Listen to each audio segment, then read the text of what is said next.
અગાઉ જે Bhachau police station વિસ્તારમાંથી આ રીતે દારૂના જથ્થા સાથે એક બુટલેગર સાથે આ મહિલા કોન્સ્ટેબલ પકડાયા હતા.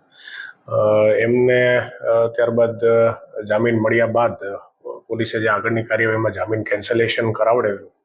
ત્યારબાદ પોતે જે મહિલા છે એ ત્યાંથી નાસી ગયેલા હતા અને ગઈકાલે એવા સમાચાર ફરતા થયેલા કે આ જે મહિલા કોન્સ્ટેબલ છે એ લીંબડી પોલીસ સ્ટેશન વિસ્તારના ભલગામણા ગામમાંથી જે છે એટીએસની ટીમ દ્વારા તેની ધરપકડ કરવામાં આવી છે અને તેમને ત્યાંથી લઈ જવામાં આવેલા છે.